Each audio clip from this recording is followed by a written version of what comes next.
Hola, ¿qué tal amigos? Bienvenidos a su programa Sombras y Susurros a través de Radio Tormenta Multimedios. Deseando de todo corazón que se encuentren muy bien.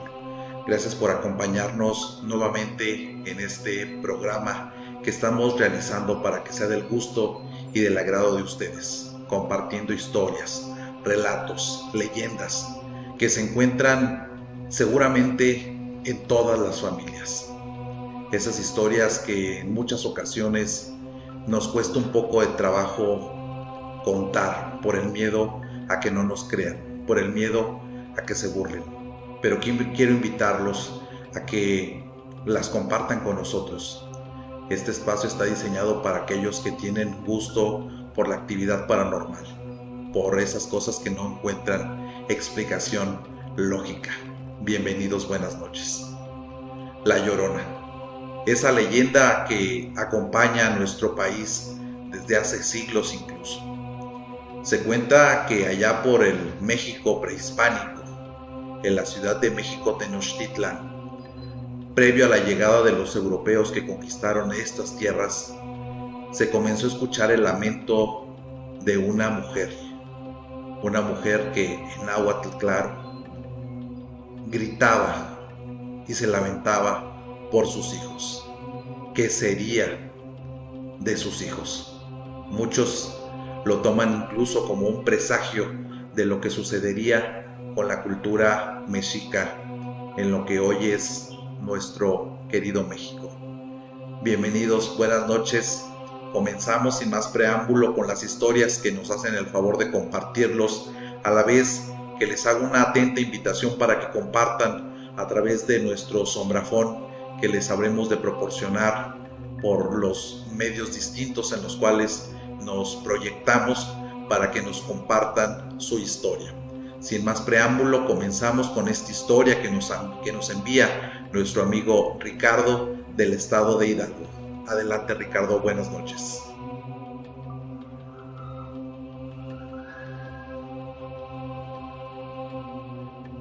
Bueno, mi historia comienza cuando tengo 14 años. Estoy en la ciudad de Pachuca de Soto. Y en una ocasión, mi hermano me comenta que va a ir a visitar a nuestra familia en Torreón, Coahuila. Y le comento que me gustaría ir con él. Y me dice que sí. Pues nada, emprendimos el viaje. Después de varias horas en camión, llegamos a Torreón. Pero la cuestión es que no íbamos directamente a la ciudad de Torreón, Coahuila, sino una hora hacia las afueras, en un ejido llamado Guadalupe Victoria. Un rancho de posiblemente 200 personas más o menos. Bueno, la cuestión no es cuántas personas habitan ahí, sino que existía la costumbre de que en la noche era cuando todos paseaban ahí. Veías a adolescentes y adultos paseando por las calles como si fueran las 2 o 3 de la tarde. En una ocasión, uno de mis primos me pregunta si quiero acompañarlo a la luz, otro ejido. Para llegar ahí, teníamos que pasar por varios kilómetros de lo que son sembradíos, bastante oscuros realmente. De fondo estaba un cerro enorme que tapaba la luna, así es que no había forma de que nos llegara la luz. Aún así, no teníamos miedo. Así es que tomamos nuestras bicicletas y viajamos hacia ese lugar. Llegamos y mi primo se juntó con sus amigos. Estaban en una plaza tomando, haciendo bromas sobre que ahí donde se encontraban se podía escuchar a cierta hora a las brujas. Obviamente es un poco difícil creer en eso, y más cuando están tomando. Dadas ya las 12, 1 de la mañana, mi primo me comenta que le dio hambre y que tiene antojo de unos chicharrones. Me dice, acompáñame, vamos por unos chicharrones. Le comento que ya es muy tarde, que sí está seguro de que le vayan a vender, y me dice, claro que sí, vas a ver que sí, nada más ven, vamos a tocar la puerta y vas a ver que nos van a vender. Llegamos a una calle que estaba a unos posibles 15 metros de la plaza. La calle era larga, pero al final la calle terminaba en donde están los sembradíos. Podías ver los sembradíos de fondo y la oscuridad. Pues entramos en la calle sin importar nada. Llegamos a la casa y mi primo comenzó a tocar. Era obvio que no le iban a abrir. Y yo le hacía pues justamente esa mención. No creo que te vayan a abrir. Mientras esperábamos, volteé a ver al final de la calle. Y de repente vi a un niño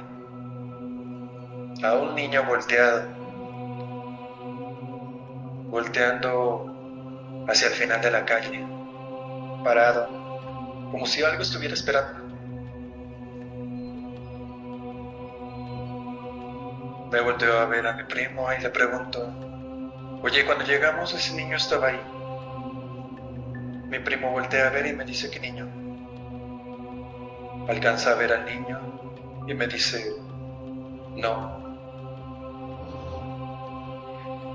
Entonces, mi primo suelta un pequeño grito diciendo, oye niño, ¿estás bien? El niño no se mueve para absolutamente nada, no nos volteó a ver, simplemente seguía parado, observando hacia la oscuridad, hacia el sembradío, como si algo estuviera esperando. Me comenta, vamos a acercarnos. Y nos acercamos. Todavía 10 metros más. Cuando nos acercamos, vuelve a preguntarle, niño, ¿te encuentras bien? Y el niño simplemente no volteaba a vernos. Es como si no nos escuchara. Para ese momento ya sentíamos un poco de nervios. Sentíamos cierta presión extraña, pero estábamos concentrados viendo al niño que estaba de pie, inmóvil, volteando hacia el sembradío. Nos acercamos un poco más con nuestras bicicletas. Mi primo no alcanzó ni siquiera a terminar la palabra niño, cuando de repente este salió corriendo rápidamente hacia adentro de los maizales, hacia adentro del sembradío, a una velocidad bastante extraña para un niño. Nosotros, espantados, nos subimos a nuestras bicicletas y mi primo comenzó a pedalear muy rápido, tanto que salió pues rápidamente de la calle, mientras que a mí los pedales se me habían trabado. No era miedo, no era nada más. Realmente los pedales se me habían trabado. Obviamente, un poco alterado, comencé a correr mientras arrastraba mi bicicleta. Mi primo me decía que me subiera a la bicicleta, que pedaleara. ¿Por qué no estás pedaleando?, me decía.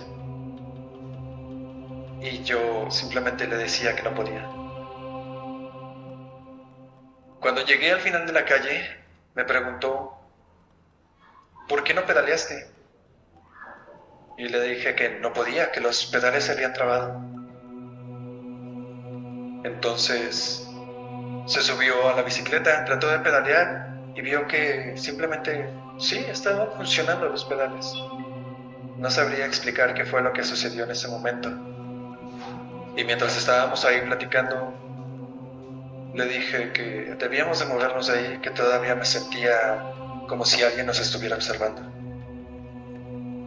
Esa vez todavía quedaba el regreso al rancho. Todavía teníamos que pasar por kilómetros de sembradíos a oscuras. Ese camino que habíamos recorrido anteriormente, que nunca habíamos pensado que nos fuera a dar miedo, esa vez, ese regreso fue completamente eterno. Pues íbamos pedaleando con el miedo de que nos apareciera en algún momento. Eso fuera lo que fuera, ya que no alcanzamos a ver más allá de que era un niño. Al otro día fuimos a ver si realmente lo que vimos fue una alucinación o era un niño. Cuando llegamos a la calle no vimos nada al final de ella. Esta es una historia que solamente mi primo y yo recordamos, ya que pocas personas a quienes se las cuento llegan a creerlo realmente. Espero que les haya gustado. Gracias. Excelente historia que nos comparte nuestro amigo Ricardo del estado de Hidalgo. Se dice que las entidades no saben de tiempo y de espacio y que simplemente se manifiestan en un lugar ocasionalmente sin explicación alguna. Seguramente una entidad sin intención en particular se manifestó ante los ojos de nuestro amigo Ricardo y su primo en este suceso que los ha dejado marcados y que jamás podrán olvidar. Muchas gracias, Ricardo, por compartir tu historia con nosotros. Ahora pasamos a otra historia que nos comparte nuestra amiga Lupita, de aquí de Morelia.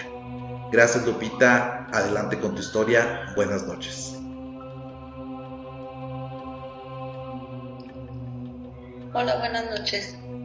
Les quiero platicar una historia, un relato de lo que nos pasó a mi familia y a mí en una casa del centro histórico de Morelia. Esa casa era de mi abuelita. En una ocasión que la visitamos, ella no estaba, pero sí estaba mi abuelito. Mi abuelito ya no caminaba bien, ya no se podía mover bien, andaba en una como tipo andadera, pero caminaba muy poquito. Entonces, al momento de que nosotros llegamos con mi mamá y mis hermanos, nos abrió la puerta y pasamos. La casa del centro tenía dos construcciones. La parte de enfrente, que era un cuarto grande que se les conocía como piezas, y en la parte de en medio ya le estaban mejorando la casa, hicieron dos cuartos, y en la parte de final era la cocina, que era parte de la casa vieja. Todas esas tres piezas se unían con un pasillo largo. Estábamos nosotros ahí con mi abuelito viendo la televisión. Estaba mi mamá, estaba mi abuelito y estaba yo. Mis hermanos estaban jugando en la calle. Entonces mi abuelito dice que tenía sed, que si le podemos traer un vaso con agua. Y mi mamá le habla a mi hermano, a mi hermano del medio, y le dice: hijo, por favor, ve y tráele un vaso con agua a tu papá. Así nosotros lo conocemos como papá José y mamá Esther, a mis abuelitos. Y mi hermano no quería ir por el agua porque decía que le daba miedo, porque pues ya sabíamos que en esas casas asustan. Entonces le dijo mi mamá, desde aquí te vemos, prende la luz y desde aquí te vemos. Entonces pues ya agarró y se fue caminando hacia la cocina, y en medio, entre el espacio de los cuartos nuevos y la cocina, había como un patio, y luego se conectaba a la cocina, se conectaba por medio de un arco. Entonces mi hermano iba por el patio y escuchó que alguien lo seguía. Eso fue lo que nos dijo ya al regreso, que escuchó que alguien lo seguía y se quedó parado. Y nosotros desde la pieza, desde la entrada con mi mamá, lo estábamos viendo y vimos cómo pasó alguien detrás de él. Un monje, porque se veía así como con una túnica, era una persona alta y no pisaba el suelo. Pasó rápido y se metió ahí más o menos por el lavadero, pero pasando así atrás de mi hermano.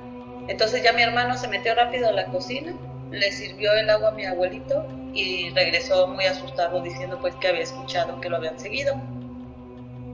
Entonces ya nosotros le dijimos que no, que se había espantado, que no sé qué tanto, pero al momento de que regresa mi hermano, cierra la puerta que dividía los cuartos nuevos con el patio. Cierra la puerta, era una puerta de metal. La cierra, la azota por el susto, pues, de que él tenía susto, y ya se sale otra vez a jugar. En la parte de arriba de la cocina que estaban construyendo por parte de la casa, tenían una perrita, una Rottweiler que le habían regalado a uno de mis primos. Era una perrita, yo siento que como de unos 2 meses, estaba chiquita. Entonces, como estaban construyendo, tenían pues ya los cuartos, pero todavía les faltaba enjarrar o todo eso, no sé. Ahí tenían a la perrita y la tenían, eran unas escaleras. Entonces, para que no se bajara, mi primo le ponía una tabla de madera grande para que no se bajara.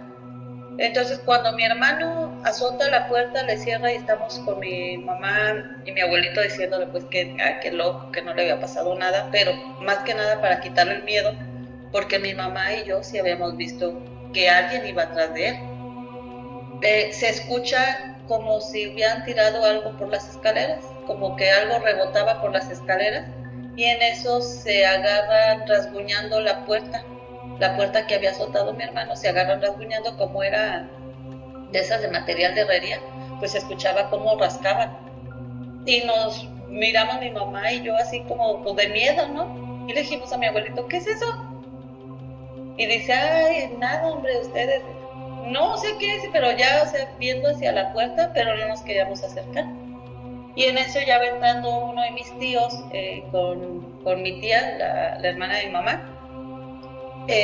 Primero entraron ellos traían a mi abuelita, y entra mi tío, y le dijimos, ay, qué bueno que llegaste, ¿escuchas eso? Y dice, sí. Dice, pues va a ser la perra. Pero mi tío no tenía el contexto de todo lo que había pasado. Y ya nos vamos acercando, pues ya todos atrás de él, y mi tío abre la puerta, y sí, era la perra.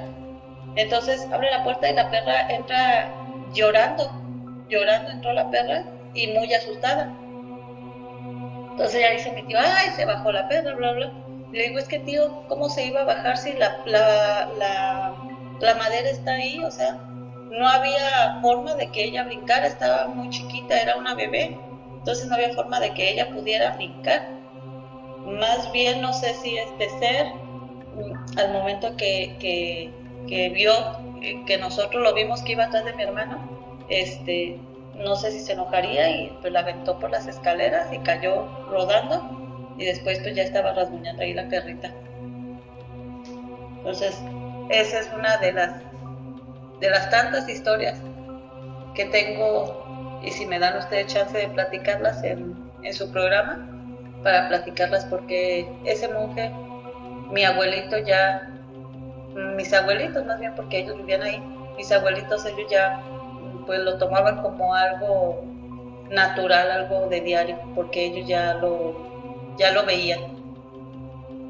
Pues espero que les haya gustado esta historia, y esperemos sigamos contando ese tipo de historias que nos gusta a la gente. Gracias, buenas noches. Hay lugares que son particularmente sensibles a la actividad paranormal y ciertamente que el centro histórico de la ciudad de Morelia, lugar en donde se desarrolla esta historia que nos comparte nuestra amiga Lupita, es uno en particular que atrae mucho la actividad paranormal. El centro histórico de la ciudad de Morelia se destaca por esa peculiaridad.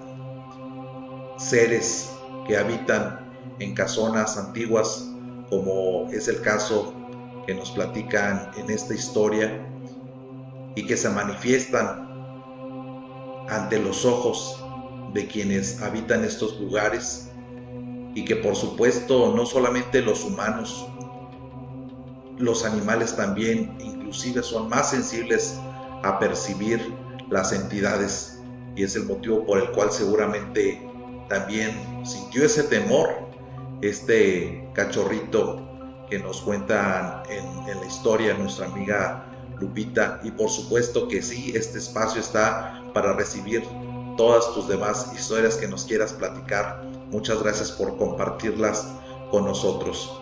Muchas gracias. Continuamos aquí en Sombras y Susurros. Aún queda un poco más.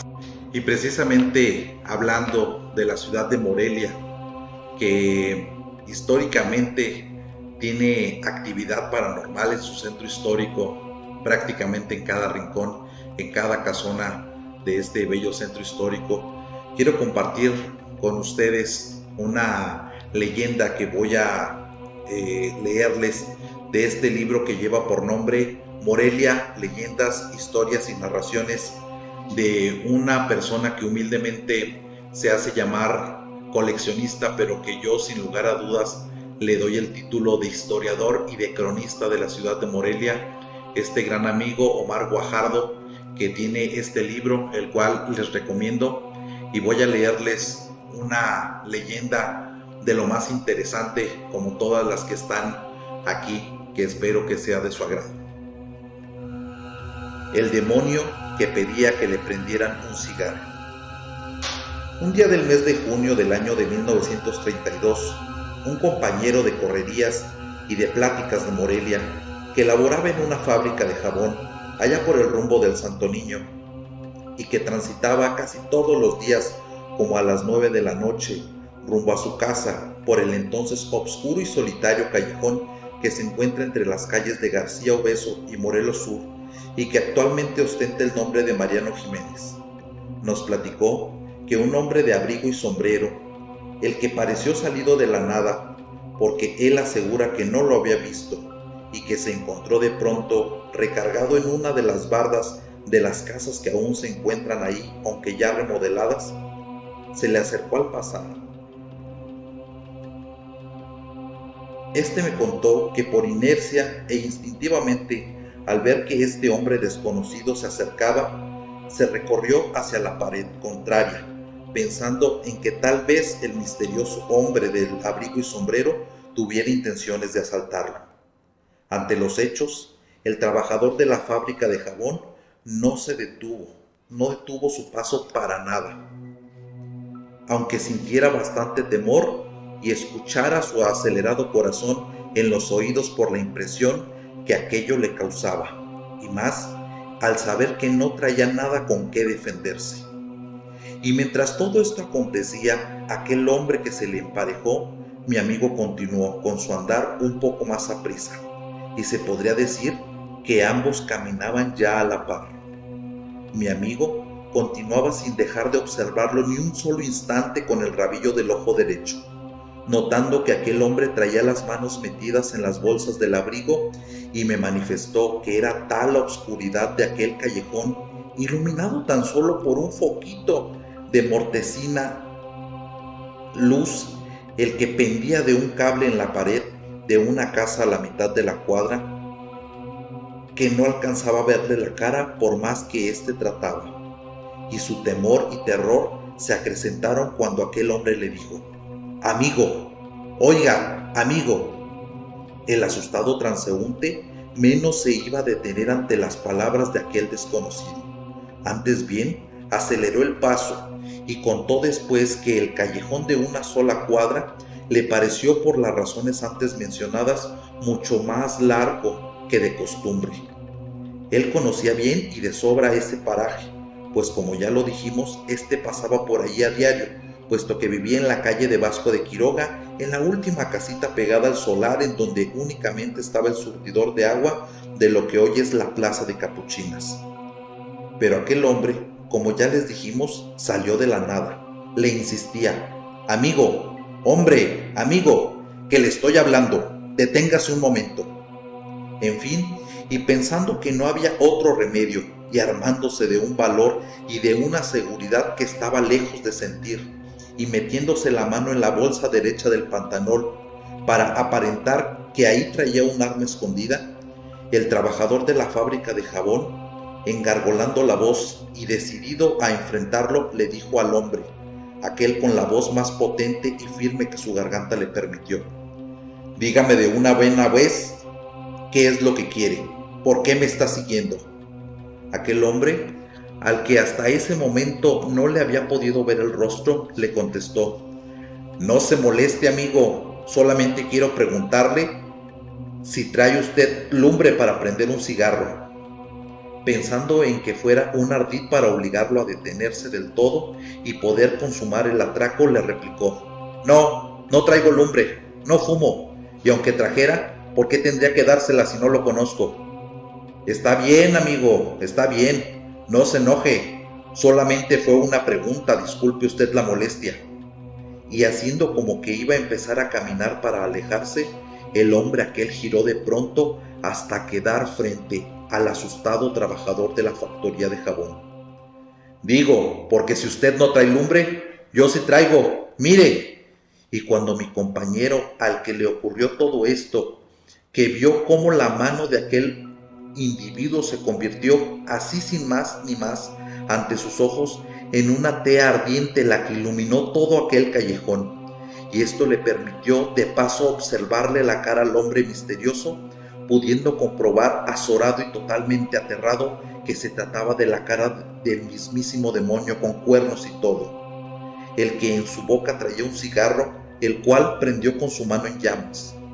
¿Lo ve, mi amigo? Sí, solamente quería que me diera lumbre para prender mi cigarro.